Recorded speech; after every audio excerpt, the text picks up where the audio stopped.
Rising.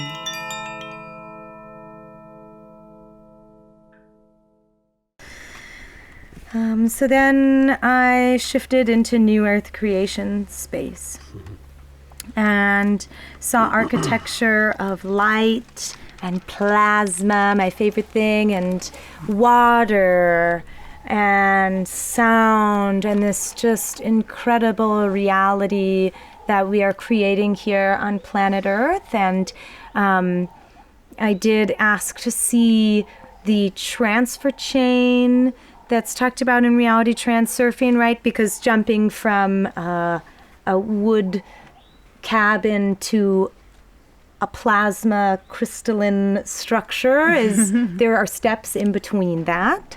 So I was looking at the steps, and what we're doing here is we see these incredible potential here. We see plasma, light, crystalline structures that are alive and organic, and technology is organic, and we have plasma orbs to transport ourselves, and they're alive and conscious, and everything is bursting with life and creation, and simultaneously are moving through the doorway of time that is this transformational period in the third dimension.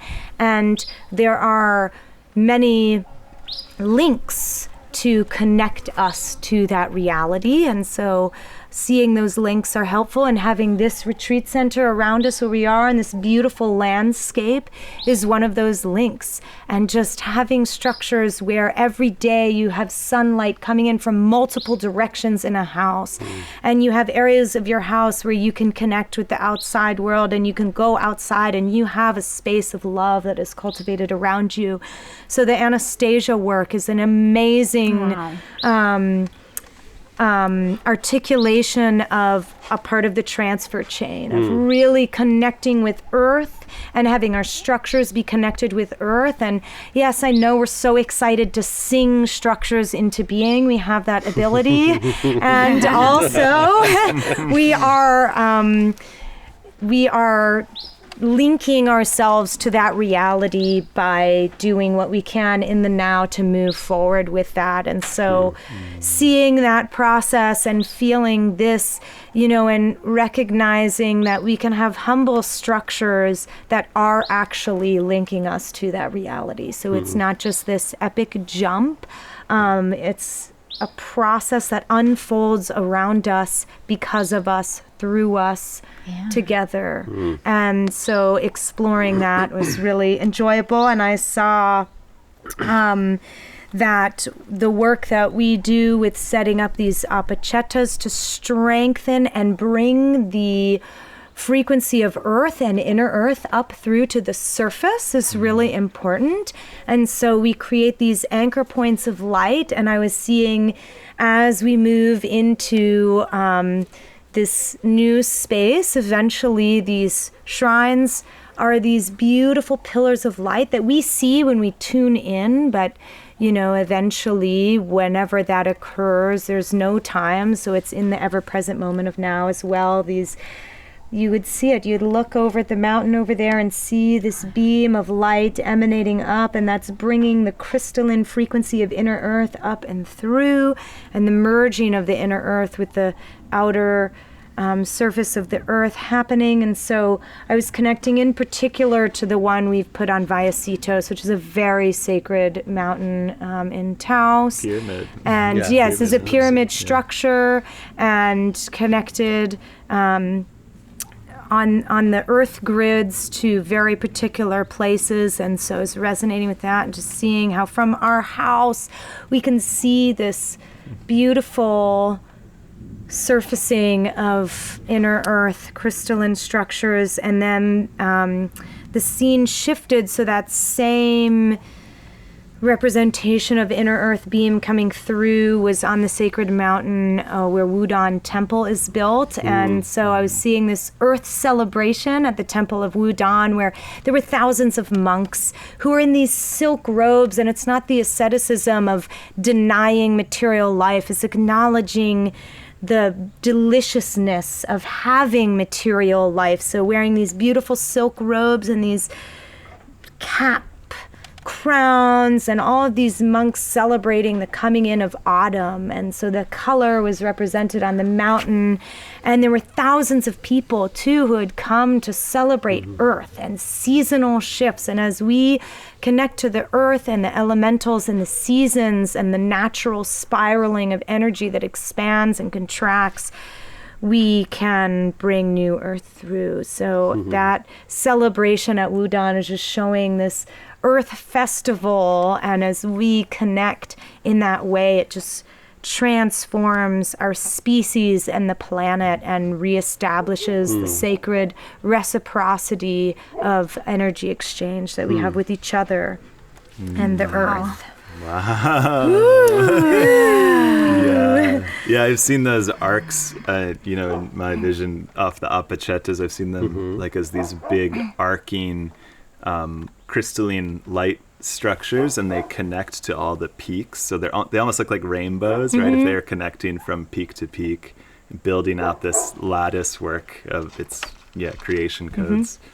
And strengthening earth grid. So we all have grid structures, the cosmic lattice network of creation that's connected interdimensionally. It's that light fascia that's represented in our fascia that Matthew so beautifully articulated earlier.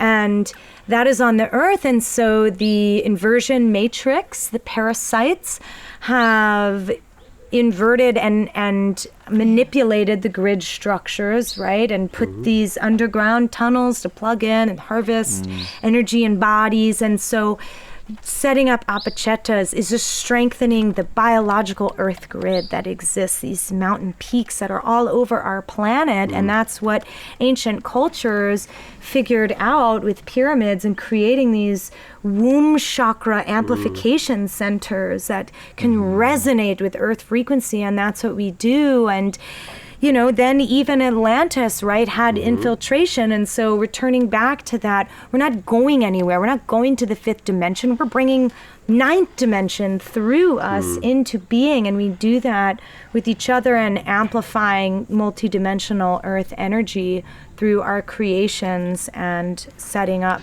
these structures. Yeah. Alluri. Yay! Oh my Lori bird blessings. Surfing a lattice. Oh, yes. Yes, Rhoda and myself have for many years, we'd say grid. And then as the grids were breaking down, the old grids, and we'd always see this activation of, we would have called it a motherboard that time, because we're relating to AI. But AI has taken this motherboard is a copy of the Earth's natural bioresonance, and that's would be a motherboard. And if you go back from the grids are all of the different grids that have been created, including the political grids and all the war grids. So if we need to go back into transmuting that all, it would be the lattices, the earth, natural earth lattices. So I think it would be wonderful for us to try and create this language or bring forth these words, such as even when we speak about governments, it's parasitic structures. And when we speak of our frequencies and anchoring our light, pillars and lattices, and we try to see if we can bring that language in to assist us in our vision and our creation. And I think a lot of people, it's like speaking of God. Some beings would feel a bit off resonance because it will pull them into a religious perspective immediately, and that's what we want to try and help with the healing process, is through our language. Which you said, so what was it the other day you also shared? You're sitting in the lounge and you also had an immediate experience of a word and thought, and how you had such a pure intention in your sentence, and when you'd finished your sentence you realized the way that it was expressed, you had a couple of versions that could have really inverted what you were trying to say, Language. Yeah.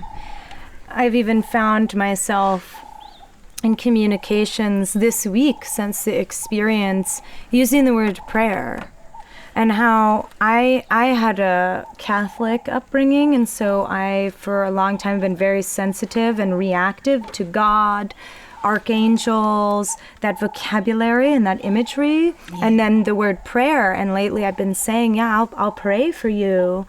And how, wow, what a beautiful gift to offer a prayer to someone, and just taking my own revulsion and saying, oh, okay, yes, let's take that prayer and infuse it with my intent, which is a gift. I will pray for you. So beautiful. And so that's the reprogramming of language, which isn't a one and done thing. It's an awareness that comes in on this experience, and remembering this is very precision is important, and aligning ourselves to precision, not in a limiting way, I'm doing anything wrong, but in an expansive way of look at what I can create with tuning more and more to precision. Right. So not having a limiting program, you're not allowed to say that, but look at how different your creation is with this sentence versus this sentence. And so it's an opening. It's the game of creation. Yes, I was just going to say,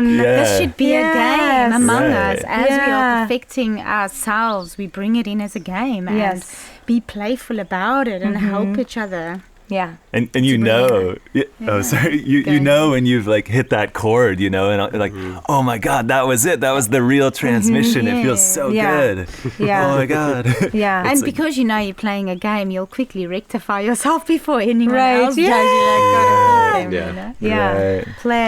Play is important. Yeah, like with, you know, when you talk about religion or something, like they were taking beings that were actually realized beings and their messages and then inverting them over time. And so then when we grow up with the inverted versions, we reject the whole thing. Right. Well, then it just goes somewhere and festers and continues its parasitic process versus reclaiming the sacred expression that was originally translated through those beings and later distorted. We're connecting back to their frequency, and those frequencies are all available on Earth right now, every single one of them, right? So we have all the blueprints we need to create, you know, the immaculate creation here. Inside. I saw the complete design of the energy body and downloaded activations to bring forward in our healing work that we are going to be offering the world, which is exciting, and also continued to learn how to perform light surgery on the filament lattice dimension of our being that connects all of our multi-dimensional selves to Source and to us, to our bodies. We are the most magnificent beings in all of the universe. While I was having these experiences, there was Koshi Bell and rose water and hand holding, and they made all the difference in the world. Thank you.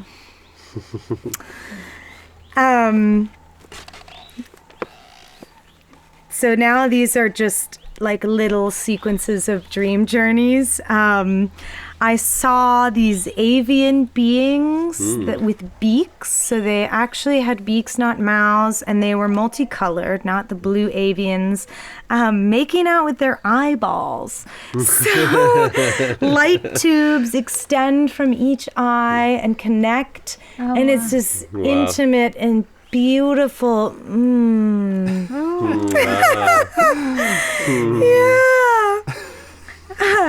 I met and talked to the Beetle King. I love him. He has this incredible crown and carapace, and he just loves beauty. And the Beetle Kingdom on Earth is so diverse, so beautiful, and every beetle is hand painted by him. Every single one. He sits with their carapace and hand paints it, and then breathes life into beetles. And I'm getting chills talking about him. And That's it so just beautiful. connecting actually back to the weird, creepy thing, like this. I've always, my whole life, when I was a little girl, I used to make little terrariums and catch insects and put them in there. And I've always had this fascination with insects that then became distorted as this fascination with like vermin and creatures of the deep that are like bleh. And when you look at Gaia frequency creation, it's all clean, right? Insects have exoskeletons to keep themselves clean, and worms even take soil and they make soil. They take waste and make soil, and they are slippery, so they're clean. And these exoskeletons of insects and vultures have a bald head so they don't get nastiness in their feathers. And this vermin distortion is all imported parasitic entities, mosquitoes, maggots, things that icky, creepy, weird feeling, black widows. Not all spiders. I connect to some spiders deeply, and there are cute spiders. You look at, you're like, ooh, I love you. But those spiders that give you that, the AI get spiders. that out, is a parasitic infiltration. And so connecting with the Beetle King really brought in beauty for me. Wow. Recognizing that, that whole weird, creepy obsession is not mine. And so as we create, there can be sort of this strange uniqueness, right? That's just wow. Like praying mantis have their eyes sticking out, and they're so amazing and strange and weird, but they don't have that frequency of like, oh, get out of my room. Yes. And so, seeing just that exquisite love and care for every single beetle, hand painted. It's like, yes, everything that we bring into being is infused with our love. And I saw Rhoda as a galactic glittering octopus that just with each extension has flowers and creation and gifts for everything which is everything, love and just this cosmic being. And was seeing how that form, this amazing, octopi are incredible beings on this planet, and that form, the octopus and the squid, has been inverted and distorted and manipulated. There's something maybe about the soft body that's easier to create a synthetic version of as an implant, but seeing that like plasma technology. Yeah. And seeing that pure essence of glittering, fabulous love, radiant, was just so joyful. And I saw the original ceremonies, the bush medicine ceremonies of Iboga, and where the music comes from. Really? The BT, right? BT music, and felt the original frequency of that music and how it was supportive in the process, and just connected to that space and felt the gift of the medicine, and how, in a traditional setting, how that was appropriate, and this gift of the medicine moving through and allowing the ceremony to change. There is no dogma. Anything that is dogma has distortion. So trying to do some traditional dogmatic, this is how you have to do it, was cleared through seeing the sacred space held by a traditional medicine space. Sweet. It rained throughout the night, and that was such a gift. And through the rain, I was reminded of the fluid nature of reality. So in that song space, song and sound is used to give rise to cymatic patterns in the fluid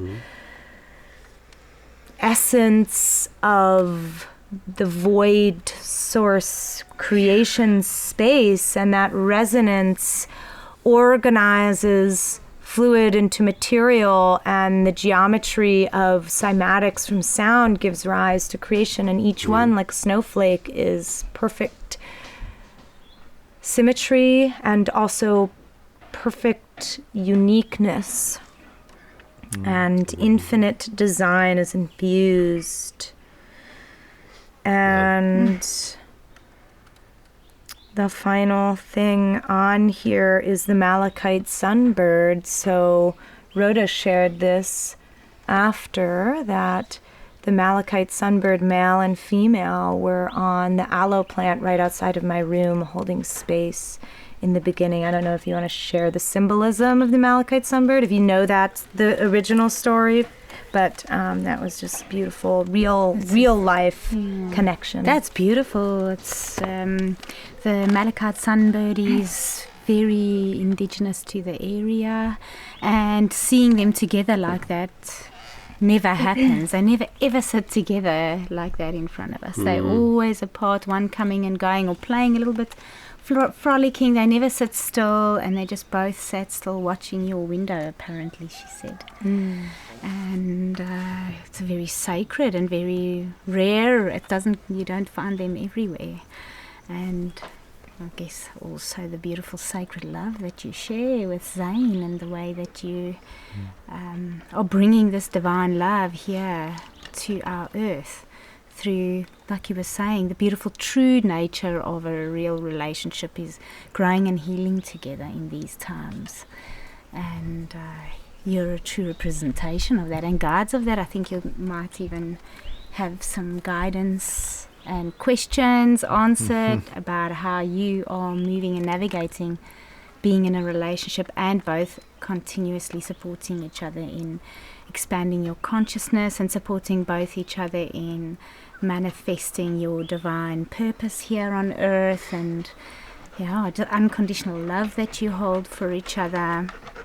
I think those birds were just honoring what you are here to share with children, and what love really is and how it works, and sort of little guidelines into sacredness when it comes to your body as a little girl and your body as a little boy, and how to love yourself and to play, because and if there are any discordant energies that are in your sexuality as a child, it needs to be healed. It comes from somewhere, because a child should just be engaging with creation and leaving those things for when they grow up, and when you really, really love and know what you want to share with someone, and have gotten to learn to know yourself and loved yourself. So many beautiful teachings that the two of you are going to be sharing with the future races, that they may have all of the things that, certain things that you will master now, you will assist them in guiding them, that they might not even need to do that. And encodements that will be shared, and assisting the children are born with knowing that they want love. And in this world, all the inversion, constant programming causes demented situations, or ADHD, or all of the diseases they want to call it. But in the end of the day, when two beings like you can create that pendulum out of all of that chaos and mayhem through your experience, you can truly guide and lead the future generations into accessing their purest potentials in relationships prior to hurting their bodies, prior to taking on anything. Those teachings can enter their fields through child stories or a little bit of reality. I think children will be supersonic intelligence at reality transfer very quickly when they are led and guided by beings that have what you have, the frequency you have. Thank you so much. Thank you so much.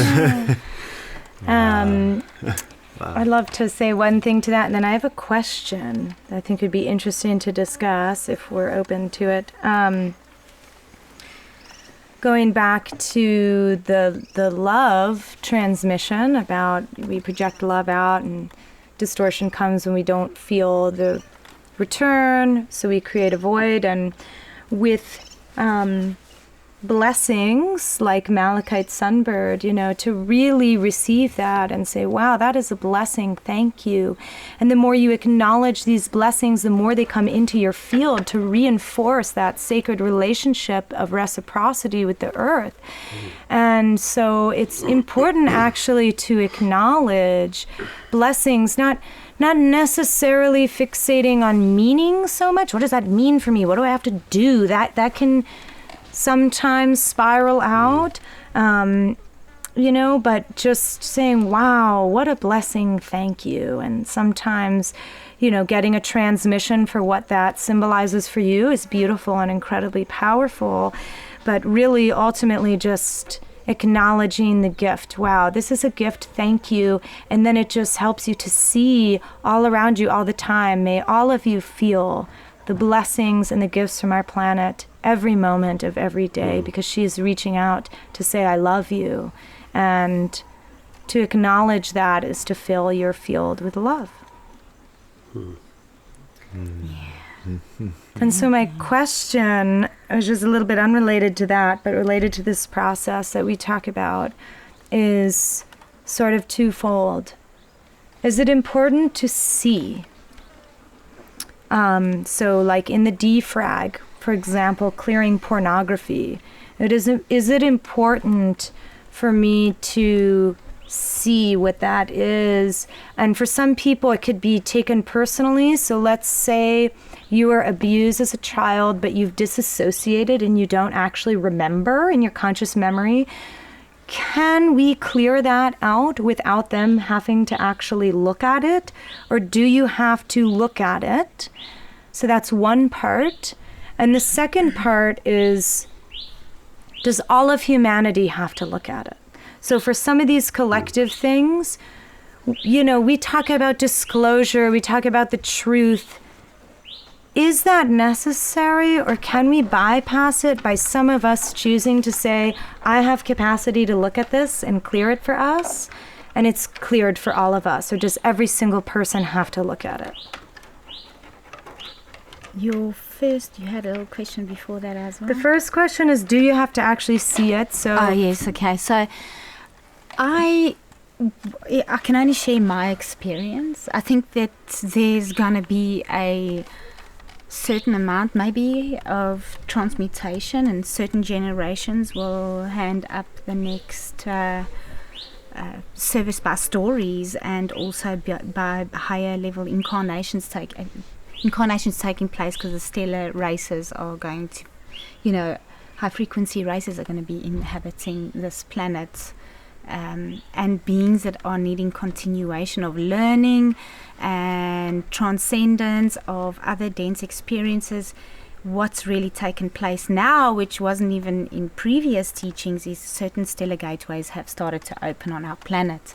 Because of this recycling grid that's busy being dismantled, souls are being receiving dispensation and being able to move through these gateways into certain kinds of temples that will dismantle the whole parasitic infestation from them, because a natural flow of incarnation would be you would return to a temple or a recalibration prior to a next incarnation, and the traps that have been gridded around the earth is constant incarnation into unworld places and just so many off-planet influences to feed from us. And so this feeding ground, this dismantling of the parasite is busy taking place, and we've had a lot of poisoning of our people, of the planet and our living systems, and a lot of beings are leaving through diseases and illnesses and myocarditis and all of these new engineered things.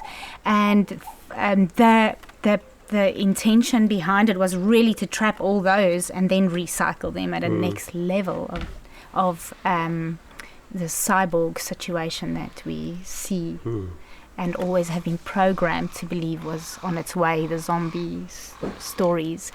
And because it was such a parasitic infestation, these gateways will clear and assist souls to go through. Those grids a lot of them have been dismantled. There are still pieces, partial pieces, and parts that are busy being dismantled, and lots of debris being cleared. But in the meantime, against the intention that was created by the structures, parasitic structures of this massive next level AI recycling session, it's being cleared, and the souls that they were trying to entrap are being guided through these gateways, and will then there complete what they need to learn. A lot of them have been there, never mind needing to see it. I mean, they're mostly coming out of being trafficked, prostituted, living in psychologically engineered situations and psychiatric wards. They've seen enough. They are the very broken children, and for them to have to relook and release there's certain levels of everything is going to be divinely just placed into recalibration prior to incarnation. However, those types of incarnations will not be here again, and then also those kinds of incarnations might not even take place for those beings because they had been so hijacked.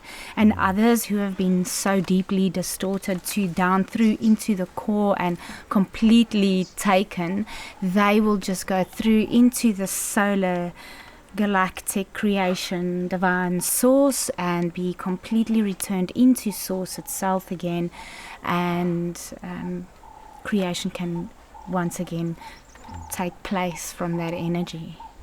So beautiful. Yeah. I also had a just quick related to this thread, like, can you hold your thought? Okay. What I saw, I think the night after that journey to that kind of hellish land, and it was, disturbing, and I was a bit distraught, and I had a vision come in as I was falling asleep, I think the next day, that there are a lot of areas where light, organic creation, what we were talking about earlier, has not been able to penetrate for a long time. The inversion is so extreme, and so like that wasteland, like there hasn't been crystalline intelligence and light moving through that space. It's only like residue, energetic residue.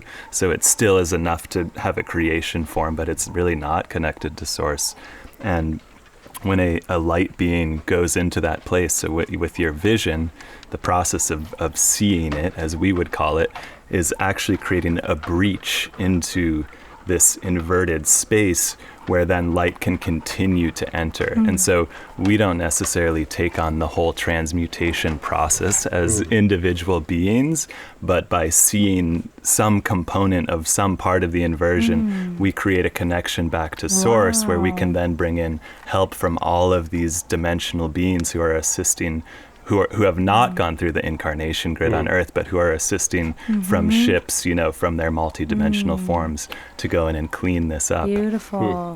And it sounds like what you're saying, Zilkia, too. It's like you're opening these cages, these various traps where souls have been stuck. And then those beings will go to these organic temples where they can heal their process, and so it's all gonna release perfectly, and we don't really necessarily need to worry about, am I fulfilling my little role here or there, because we're being guided by the highest intelligence in every moment as we unwind this process. And so just trusting and allowing that to unfold perfectly, immaculately, it's happening, And so with that, I think that's a beautiful reference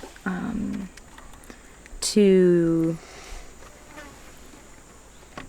clarify maybe, some of these particular things all of humanity doesn't have to look at. It can, but the more that do, the more light The more quickly. goes through. Yeah, the more Yeah. quickly light goes through to transmute it. Well, that's, I think that explanation that you have, like, probably really well explains, like, as I was thinking about your question about, you know, do we need to personally experience this? And it's like I've seen this, you know, over the years with the healing work as well as with the medicine, that when we turn the light of our conscious awareness onto something, so it's like when the formerly unconscious pattern or distortion comes into the light of our awareness, it's cleared, and it's cleared through that fractal nature of the reality. And that would be an explanation of that's because you're in the crystalline, like, transmission of your source consciousness, you know, that connection to source.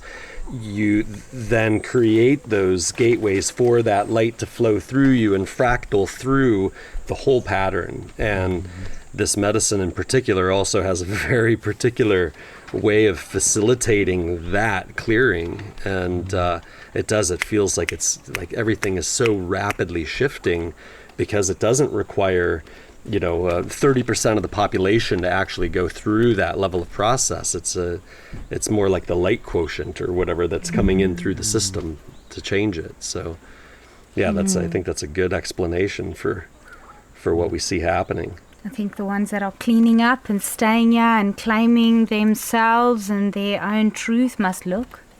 Yeah.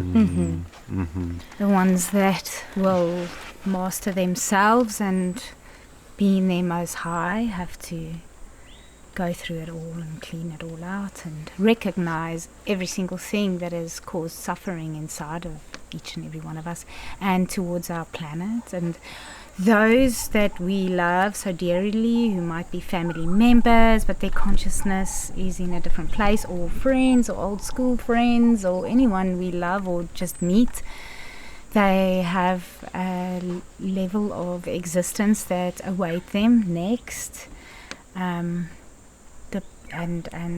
not this physical body. For a very large quantity of the planet right now, with the level of pollution, is going to be transitioning out of this physical body and then resting prior to any experiences again. And then this is where the sacred womb comes in, with the great races, as we embody and become into our multidimensional selves, and we remember who we are in Leonardo Zanzalu or whatever races we feel ourselves and find, and our higher super selves that we are embodying. Those are the races that we are able to allow access through the body of the ones that are ready to bring forth those races and bringing it into yourself.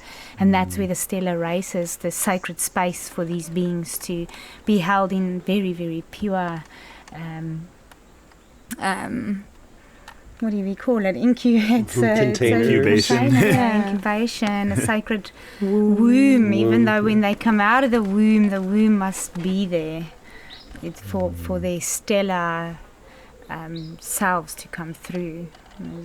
This is where I believe, is this cleanliness of the body and purification to the degree that we are, and trying to hold space for high frequency cellular upgrades and DNA upgrades. Is that womb brings forth a being that comes in completely know nothing, just truth and purity, and then is held and held and held and held and held, and then poof.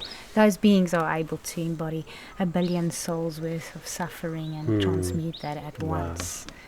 Yeah.